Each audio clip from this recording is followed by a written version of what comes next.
Ovakva natjecanja su veoma bitna, zato možete upoznati nove kolege, svoje stečeno znanje možete primijeniti, slobodno se prijavite, napravite promjenu u zdravstvenom sustavu, izazovite se i budite kreativni.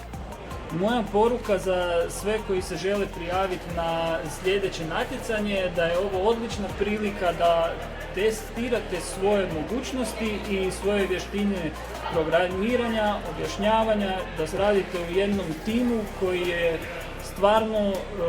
može donijeti neku novu inovaciju za hrvatski zdravstveni sustav.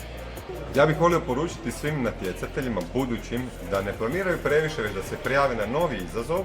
inovacijski izazov, u kojem će imati priliku raditi sa zdravstvenim podacima, inovirati i na kraju krajeva možda i zaraditi nekakvu novčanu nagradu s kojom će to lijepo sve okruniti.